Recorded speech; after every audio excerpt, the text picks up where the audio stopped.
अभी तक गीता मैया का जो श्रवण हम करते आए वो था कि श्री कृष्ण को आदेश दिया अर्जुन जी ने कि दोनों सेनाओं के मध्य मेरा रथ स्थापित कर दो। अब रथ स्थापित हो गया। अर्जुन ने कहा मुझे देखना है, मुझे किनके साथ युद्ध करना है, क्योंकि उस दिन भी मैंने बताया कि सबसे नहीं लड़ा जाता है। विचारवान व्यक्ति हर स्थान पर लड़ने को तैयार नहीं होता, वह समझदारी से काम लेता है, किसको लड़ना है, किसको प्यार से समझाना है। पंचतंत्र में एक कहानी आती है।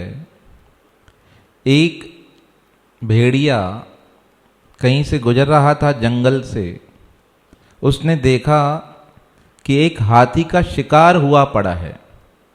अब हाथी के शिकार को देखकर मन में प्रसन्न हो गया कि मुझे शिकार करने की आवश्यकता नहीं पड़ेगी। पर मन में भय क्या था कि अन्य कोई जानवर आ गया तो क्या करेगा, इसे खा जाएगा। अब हाथी के पास बैठ गया और सोचा कि अब मुझे बहुत सा यह खाद्य पदार्थ मिल गया। अब खाने लगा उसको, तो मन में चिंतन चल रहा था कि कोई आ न जाए, और ऐसे सोच ही रहा था कि अचानक से एक अन्य भेड़िया आ गया। अब दूसरा भेड़िया जो आया यह समझ गया कि इस पे क्या करेगा, अपना अधिकार जमा लेगा। तो उसने उसके साथ युद्ध किया। युद्ध करके उस भेड़िए को वहाँ से भगा दिया। अब भेड़िया तो भग गया। एक दिन व्यतीत हुआ। दूसरे दिन घूमते घूमते उस स्थान पर एक बाघ आ गया। अब बाघ ने देखा कि भेड़िया क्या खा रहा है, हाथी का मांस। तो जैसे ही बाघ पास में आया तो बाघ को देखकर उसने कहा इस पर अधिकार मत जमाना, यह शेर का किया हुआ शिकार है और शेर ने मुझे यहाँ पर संभाल के लिए बैठाया है। अगर तुमने इसको खाने का प्रयास किया तो जंगल का राजा शेर आकर तुम्हें क्या करेगा, समाप्त कर देगा। अब बाघ ने सोचा जंगल का आधा अधिकार तो मेरे पास भी है, पर शेर से कौन लड़े। वो बाघ भी वहाँ से चला गया। अब 2-3 दिन व्यतीत हुए। संयोग से शेर निकला। अब शेर जो आया तो शेर को देखकर यह घबरा गया। कहा अब शेर आएगा, इसे कैसे निपटना है। तो दिमाग में युक्ति चलने लगी। दिमाग में क्या युक्ति आई, जैसे ही शेर आया तो शेर के चरणों में प्रणाम कर दिया।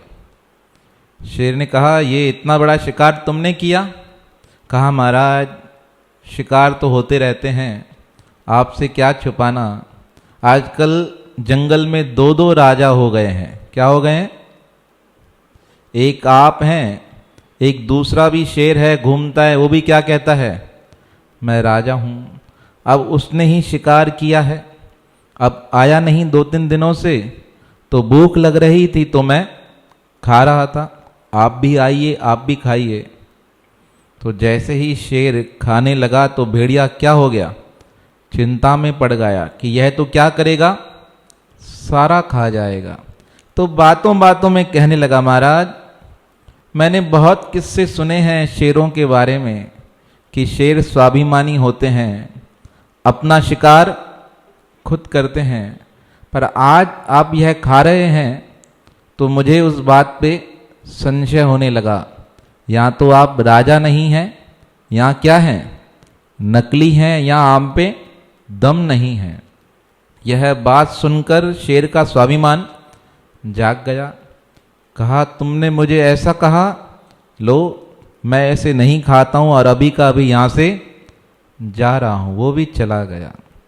तो जिन्होंने यह पुस्तक लिखी उन्होंने कहा देखो भेड़िया एक और सबके प्रति उसका व्यवहार कैसा, अलग अलग। जो लड़ने के योग्य था उससे लड़ाई की, जो धमकाने के योग्य था उसे धमकाया, और जिसके आगे हाथ जोड़ने से उसके आगे हाथ जोड़ लिए। यह जीवन का असूल बना लेना चाहिए। हम क्या करते हैं, सबसे ही युद्ध के लिए तैयार हो जाते हैं कि कहीं कहीं हमें पता होता है कि इससे लड़ाई करने में नुकसान हो सकता है, तब भी क्या करेंगे, एक बार तो आजमाए। अब आपने एक बार आजमाया और क्या हो गया, जिंदगी खराब हो जाती है। कभी कभी आप देखते होंगे ना, घर पे लाइट का कोई सिस्टम बिगड़ जाता है तो जितने भी घर वाले होते हैं वो क्या करते हैं, प्रयास करते हैं बनाने का। तो जिसको नहीं आता वो भी क्या करता है, एक बार आजमा के देखूं। और जैसे ही उसने आजमाया और लाइट का झटका लगा तो क्या होगा, करंट आ जाता है शरीर में। कभी कभी इतना जोर का झटका लगता है कि नसें ही रुक जाती हैं। तो अब जब काम आता नहीं तो इन चीजों में हाथ डालना समझदारी है या मूर्खता है, पागलपन है। तो इसलिए अर्जुन ने कहा मुझे युद्ध करना है, पहले देखना है किनके साथ युद्ध करना है। तो भगवान कृष्ण ने कहा चलो देख भी लो। अब वहां आके खड़े हो गए। देखो भगवान ने अभी तक कुछ भी नहीं बोला है। देखो यह भगवान की विशेषता, जब भक्त प्रेम करता है तो भगवान भक्त की आज्ञा में चलते हैं कि जैसा तुम बोलो। और भगवान आके खड़े हो गए। तब मन में मंथन चलने लगा अर्जुन के। कहा क्या करने जा रहे हैं, क्या सोचा, योत्स्यमानान अवेक्षे हम यह एतत् समागता धातराष्ट्रस्य ध्रुवबुद्धे युद्धे प्रियचिकीर्षव। हे मधुसूदन, हे कृष्ण, देखो यह दुर्बुद्धि धातराष्ट्र, अर्थात यहां धातराष्ट्र का मतलब है दुर्योधन से। यह दुर्बुद्धि दुर्योधन इतना भी नहीं समझता है कि युद्ध से सब कुछ समाप्त हो जाएगा, कुछ भी बचने वाला नहीं है। फिर भी ये और इसके साथी यहां युद्ध करने को तैयार हो गए हैं। यह देखो सद्भाव, सज्जन और प्रियतम जो लोग होते हैं ना, वह किसी भी हद तक युद्ध करना चाहते ही नहीं। वह क्या चाहते हैं, शांति बनी रहे। इसलिए यहां दुर्बुद्धि कहा गया। दुर्बुद्धि का अर्थ है जो सदैव दूसरों से लड़ने को तैयार रहे। और दुर्योधन कैसा था, किसी ना किसी रूप से पांडवों से वैर भाव रखता था। उन्हें समाप्त करने का हर प्रयास उसने किया। अब यह बात सुनकर श्री कृष्ण तब भी नहीं बोले। कहा सोचने दो, जो मन में चल रहा है चलता रहे। अब उसके बाद संजय ने अर्जुन के मन की अन्य स्थिति का वर्णन किया। कहा एव मुक्तो ऋषिकेशु गुडाकेशेन भारत सैन्योर्भयोर्मध्ये स्थापित्वा रथोत्तम भीष्म द्रोण प्रमुक्त सर्वेक्षां च महीक्षिताम् उवाच पार्थ पश्येतान् संवेतान् कुरुनीति।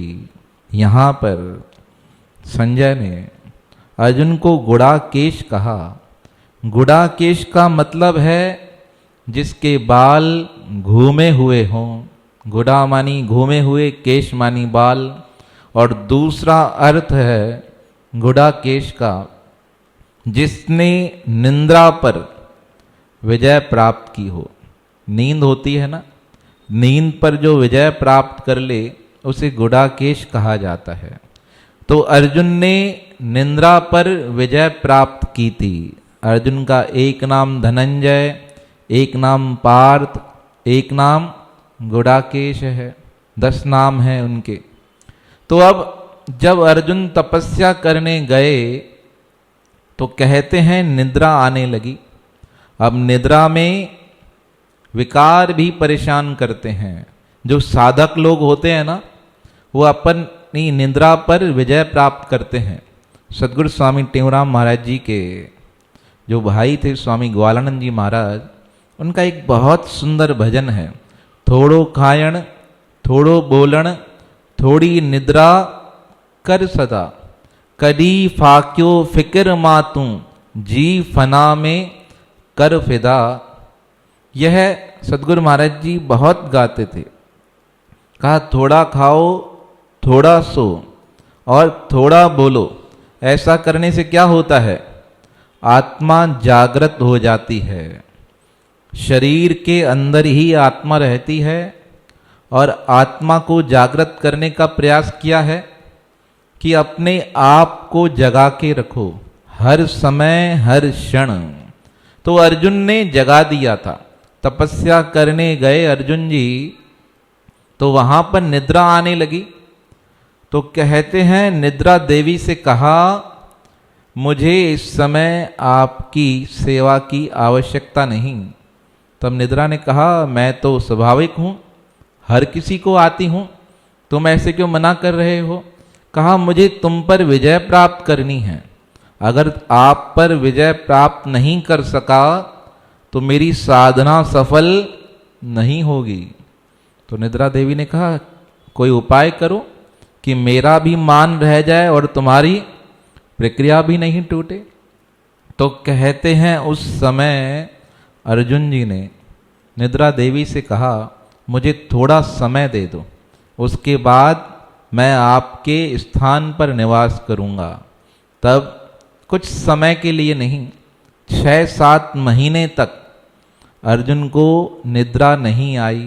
और उसके बाद जब उन्होंने साधना पूरी कर ली, जब वह स्वर्ग की यात्रा पर थे, वहाँ पर निद्रा देवी मिली, तो उन्होंने उस समय जो शेष समय था विश्राम किया।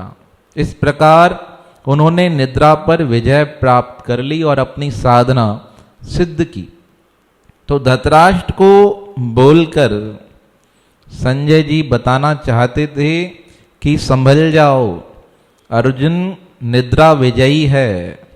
तुम ऐसे मत सोचना कि युद्ध चलेगा तो प्रातःकाल चलेगा।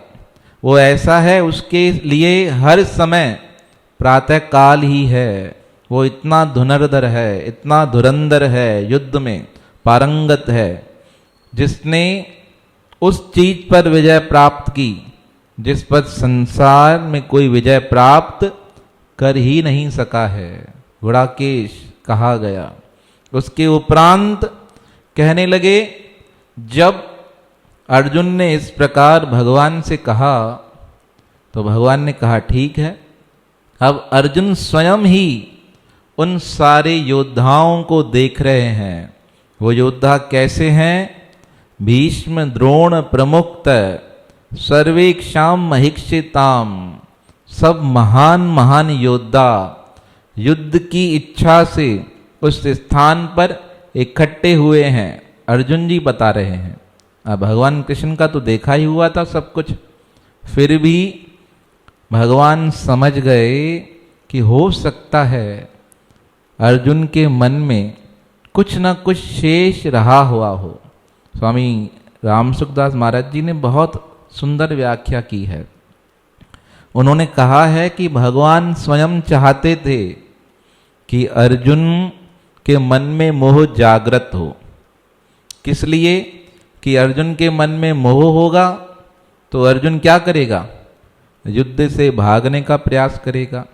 और मैं इसे समझाऊंगा, और जब मैं समझाऊंगा तो क्या निकलेगा? गीता जैसा अमृतमय शास्त्र निकलेगा, जो किसका कल्याण करेगा? समस्त लोगों का कल्याण कर देगा।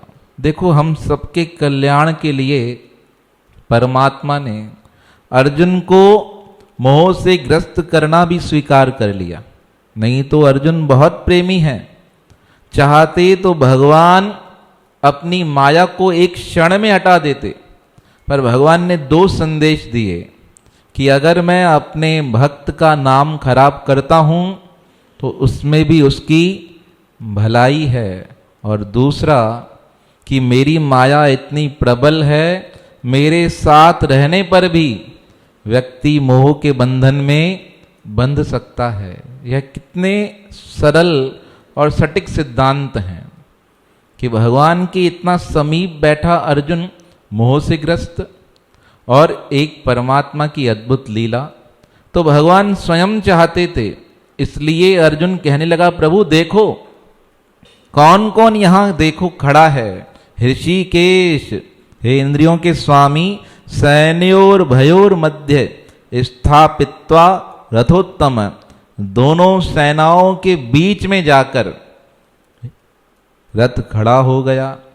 अब दोनों तरफ देखें तो क्या है, एक तरफ द्रोण खड़े हैं, भीष्म पितामह खड़े हैं, और कुरुनीति जितने भी कौरव थे वो सब एक तरफ। इतना सब देखने के बाद अर्जुन के मन में थोड़ा मोह हो गया। सोचने लगा, हम सब राज्य की प्राप्ति किस लिए करते हैं, कि अपने लोगों को सुखी बना सकें, पर यहां तो बिल्कुल उल्टा हो गया है। हम किनको मार रहे हैं, अपने ही लोगों को मार रहे हैं। और कौन कौन मरेगा, अर्जुन कहा, तत्रा पश्यत स्थितान पार्थ पितृनत पितामहान आचार्यान मातुलान भ्रातृन पुत्रान पौत्रान संखिस्तथा श्वशुरान सुहृदयश्च सैन्योर भयोरपि। अर्जुन देखने लगा सब तरफ तो क्या क्या है। एक तो उनके पितामह पिताजी, दूसरे प्रपितामह भीष्म पितामह, बहलीक, आचार्य द्रोण और कृपाचार्य, भ्राता इस तरफ दुर्योधन, उस तरफ कौन है, युधिष्ठिर है। सखी अर्थात मित्र, कितने मित्र इस तरफ थे, कितने मित्र उस तरफ थे।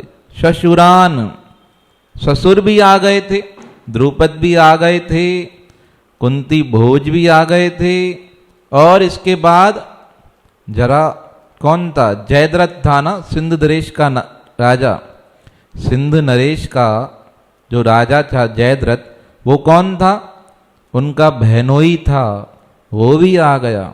इन सबको देखकर अर्जुन विस्मय में आ गए। इतने लोग युद्ध करने को तैयार, और सब अपने ही अपने। मन विचलित हो गया। तान समीक्ष स कौन्तेय सर्वान बंधुवस्थितान कृपया पर्याविष्टो विषीदन मिदम अब्रवीत।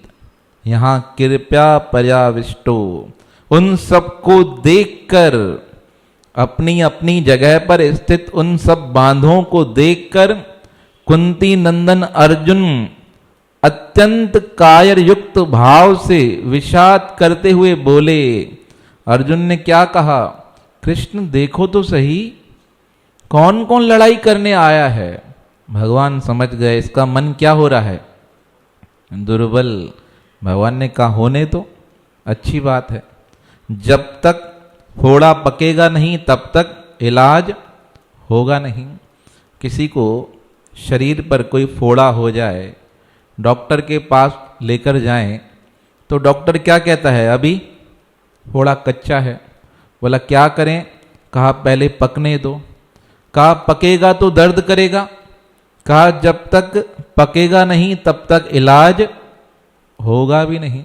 अब उसे पकने के लिए छोड़ दिया जाता है। तो भगवान ने क्या किया, अभी तक कुछ नहीं बोला, क्योंकि उन्हें पता था कि अर्जुन के मन में मोह का फोड़ा क्या है, अभी कच्चा है। जब तक पकेगा नहीं तब तक इलाज करेंगे नहीं।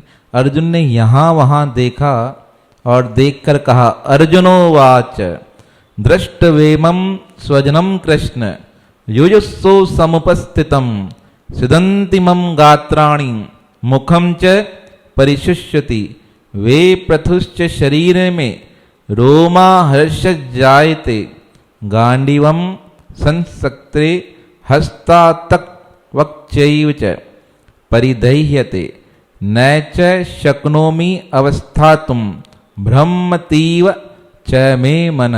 हे कृष्ण, युद्ध की इच्छा वाले इस कुटुंब समुदाय को अपने अपने सामने देखकर मेरे अंग शिथिल हो रहे हैं और मुख सूख रहा है। मेरे शरीर में कपकपी आ रही है, रोंगटे खड़े हो रहे हैं, हाथ से गांडीव धनुष गिर रहा है, त्वचा जल रही है, मेरा मन भ्रमित सा हो गया है और मैं खड़े रहने की स्थिति में नहीं हूं। अर्जुन ने इतना कह दिया और भगवान कृष्ण ने सुन लिया। यहां तक तो सब ठीक था। अब देखिए, कृष्ण साथ में हैं और भगवान के रहते अर्जुन को क्या हो रहा है? कपकपी लगी पड़ी है, डर लगा पड़ा है। क्या कहा? मेरा शरीर ही जल रहा है, मेरा मन भ्रमित हो गया है। मानी भगवान के समीप रहने पर भी व्यक्ति का मन अगर भगवान से जुड़ा नहीं है तो क्या हो जाता है? इस प्रकार की बीमारियां हो जाती हैं। मन की बीमारी दूर होना बहुत कठिन है। गीता का सबसे पावन संदेश ही यही है कि अर्जुन के समीप भगवान कृष्ण हैं। भगवान कृष्ण के होते हुए भी अर्जुन को मन में भय भी लग रहा है, मोह भी हो रहा है, क्रोध भी आ रहा है और इतना सब होने के बाद भी भगवान पर विश्वास नहीं हो रहा है। तो हम सब क्या हैं? साधारण हैं। बस उपाय क्या है? हम अपना मन परमात्मा में लगा दें। अभी तक अर्जुन का मन परमात्मा में नहीं लगा है। वह क्या देख रहा था? अभी तक वह अन्य लोगों को ही देख रहा है। दृष्टवा दृष्टवा दृष्टवा, देखो कृष्ण, देखो कृष्ण, देखो कृष्ण। भगवान कृष्ण को तो सब दिखा रहा था, पर स्वयं भगवान कृष्ण को नहीं देख रहा था। जब तक हम भगवान को नहीं देखते ना, तब तक जीवन में दुख, मन में अशांति, शरीर में तकलीफ, सब चीजें हमारे से जुड़ी रहती हैं। लेकिन जब हम परमात्मा की तरफ देखते हैं, तब ना जीवन में दुख है, ना कोई व्याधि है। सदगुरु स्वामी टेवराम महाराज जी का आज परम पावन दिवस है ना। जब उनको सजा दी गई, कहा गया आपको शहर से निकाला जाता है। अब निकाल दिया गया, पास हो गया फरमान। सदगुरु स्वामी टेवराम जी के पास भक्त आए, कहने लगे महाराज ये क्या कर दिया आपने? आपने हरिजन का काम किया है, कुत्ते को उठाकर वहां फेंक कर आए, यह तो आपने सही नहीं किया। तब स्वामी जी ने क्या कहा? बेहद बुछड़ी आऊं त भंग्याणी दरत धणिय जे आया विकाणी, झाड़ू रोज लगाया मां पंहिंजे शाह जी शिकारण आया मां। स्वामी जी ने कहा मैंने कुछ गलत नहीं किया, मैं अपने भगवान के दर की हरिजन हूं। कहा वो तुम्हारा घर थोड़ी था। कहा यह सारा संसार परमात्मा का घर है और इस घर को सफा करना हमारा कर्तव्य है। किसी दीन की सेवा करना हमारा कर्तव्य है।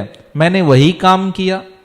अब उस कार्य को करने से लोग नाराज होते हैं तो मुझे फर्क नहीं पड़ता है। किसी ने पूछा क्यों फर्क नहीं पड़ता? कहा मैं संसार की तरफ देख ही नहीं रहा हूं। मैं किसकी तरफ देख रहा हूं? परमात्मा की। क्योंकि मुझे पता है मैंने जो किया है वह परमात्मा की सेवा है। और जब मेरा परमात्मा की तरफ ध्यान है तो मेरे कार्य कौन करेगा? परमात्मा स्वयं करेगा, मुझे चिंता ही नहीं। और वही हुआ। सदगुरु स्वामी टेवराम ने परमात्मा पर नजर रखी तो परमात्मा ने बड़ी विचित्र लीला की। समुद्र का वेग बढ़ा सबके जो कार्य थे ना, जहाँ जहाँ काम करते थे विरोधी, उनको नुकसान होने लगा। यहाँ तक जो मुख्य गिरधारी लाल था उसका तो व्यापार, जहाँ मशीनें थी वो मशीनें ही बह गई, पर फिर भी शांत नहीं हो पा रहा था। फिर लोगों ने उसे समझाया, फिर शांत हुआ और सद्गुरु स्वामी टेऊराम जी के पास आकर क्या किया, क्षमा मांगी कि हमें क्षमा करो, हमसे अपराध हुआ है। इतना सब होने पर भी सद्गुरु महाराज जी की नजर कहाँ पर, अपने परमात्मा पर। वो सब में राम को देख रहा, कोई और नहीं। इसलिए उनके जीवन में उनको कभी माया घेर ही नहीं सकी। जिसका संपूर्ण जीवन परमात्मा गुरु के चरणों में समर्पित है ना, उसके पास माया या प्रभु की लीला आ ही नहीं सकती। और आ भी गई तो नजदीक आने के बाद टिक नहीं सकती। सद्गुरु स्वामी सर्वानंद महाराज जी ने स्वामी जी का जो जीवन चरित्र लिखा है उसमें वर्णन आया, स्वामी टेऊराम जी महाराज ध्यान कर रहे थे जंगल में और रात्रि का समय हुआ, प्रातःकाल 3:30 पौने 4, और किसी स्त्री के कंगनों की आवाज आने लगी। स्वामी जी के नेत्र बंद हैं, वो स्त्री नजदीक आ गई। स्वामी जी के नेत्र खुले, स्वामी जी ने नजरें नीचे कर दी, पूछा कौन हो, शांत रही। स्वामी जी ने कहा कौन हो बताओ, नहीं तो श्राप देंगे। तब उसने क्या कहा, मैं माया हूं। तो स्वामी जी ने कहा कौन सी माया हो, कुपकर्मी माया हो या शुभकर्मी। कहा मैं कुपकर्मी हूं। कहा कौन पति है, कौन पिता है, बच्चे कौन है, तो सारा वर्णन बता दिया। पति मेरा मन है, बच्चे काम क्रोध लोभ मोह अहंकार मेरे मन है, इन 5 बेटों ने क्या क्या किया, सारा वर्णन कर दिया। मोह में अर्जुन का नाम लिया, अभिमान में रावण का नाम लिया, कुल संहार में किसका नाम लिया, दुर्योधन का नाम लिया। इस प्रकार सारा वर्णन बताकर स्वामी जी के सामने शांत हो गई। तो सद्गुरु टेऊराम जी ने कहा यहाँ क्यों आई हो, हमने तो तुमको बुलाया नहीं। कहा मुझे इंद्र ने भेजा है। नजरें नीचे हैं सद्गुरु स्वामी टेऊराम महाराज जी की। कहा क्यों भेजा है, कहा आपकी परीक्षा लेने के लिए। वहां पर इंद्र को भय लग गया है कि आप स्वर्ग आना चाहते हैं, स्वर्ग पर राज करना चाहते हैं। तो सद्गुरु स्वामी टेऊराम जी मुस्कुराए, कहने लगे हमें इंद्र का राज नहीं चाहिए। कहा फिर क्या चाहिए, कहा हमें उस स्थान पर जाना है जहां से हमारा आना हुआ है। तो इस प्रकार प्रणाम करके माया वहां से चली गई। स्वामी सर्वानंद महाराज जी कहते थे कलयुग में बहुत विलक्षण ही महापुरुष हैं जिन्होंने माया का साक्षात दर्शन किया। नाम बताते थे, एक तो सद्गुरु स्वामी टेऊराम महाराज जी का, गुरु नानक देव महाराज जी का, कबीर साहब का और आदि गुरु शंकराचार्य महाराज जी का। कहा कलयुग में इन लोगों ने माया का साक्षात दर्शन किया है। और स्वामी जी कहते थे आगे का वर्णन हम यहाँ कर नहीं सकते, क्योंकि सद्गुरु टेऊराम जी ने पूछा किसके साथ आई हो, कहा कलयुग के साथ आई हूं। कहा कहाँ है, कहा वो दूर खड़ा है। तो कलयुग का वर्णन स्वामी जी ने किया नहीं। सत्संग में स्वामी सर्वानंद महाराज जी ने कहा कि उसका वर्णन यहाँ नहीं किया जा सकता है, वो ऐसे रूप ढंग से आया था जो यहाँ बोलना मर्यादित नहीं है, इतना उसका विभत्स रूप था और ऐसी वो क्रियाएं कर रहा था। तो कलयुग के साथ माया का आगमन हुआ। सामने देखने के बाद भी यहाँ तक इतने ऑफर आए सद्गुरु स्वामी टेऊराम महाराज जी को माया के द्वारा, आप चाहो तो आपको एक सुंदर सा घर बना के दिया जाए, घर नहीं तो आश्रम बना कर दिया जाए, आपके अधिकार में बहुत सारी चीजें आ जाएंगी, तब भी स्वामी जी का मन स्थिर रहा, किसी बात से मन विचलित नहीं हुआ, क्योंकि हृदय में कौन बैठा था? परमात्मा बैठे थे। और जब हृदय में परमात्मा हो तो किसी वस्तु के प्रति आसक्ति जागृत होती ही नहीं। हमारे को अपने मन की परीक्षा लेनी हो ना कि मेरा भगवान से प्रेम है या नहीं है, तो एक चीज का विचार करना, किसी भी वस्तु को देखकर अगर आपके मन में वस्तु की प्राप्ति की इच्छा जागृत हो जाए तो समझ लेना अभी परमात्मा से प्रेम हुआ ही नहीं। अनावश्यक वस्तु की बात कर रहे हैं। आवश्यक सोचोगे भाई फुल्का पड़ा है, भूख लगी है, और सोचोगे खाना है, इच्छा हो गई खाने की, ये नहीं। शरीर के लिए जो आवश्यक हैं वो ठीक हैं, जो अनावश्यक हैं, जिनके बिना जीवन चल सकता है, जो सिर्फ शौक के हिसाब से पूरी की जा सकती हैं, वह इच्छाएं दुख का कारण बनती हैं। और जब तक वह इच्छाएं जीवन में हैं तब तक परमात्मा की कृपा नहीं है। तो यह सब बातें जीवन को सिखाने के लिए हैं। तो गीता का पावन संदेश, अर्जुन खड़ा है भगवान के समीप पर मोहग्रस्त, तो अब भगवान कृष्ण किस प्रकार अर्जुन की सब बातें सुनेंगे, किस प्रकार उनका हल करेंगे, इसका वर्णन आगे किया जाएगा। बोल श्री कृष्ण चंद्र भगवान की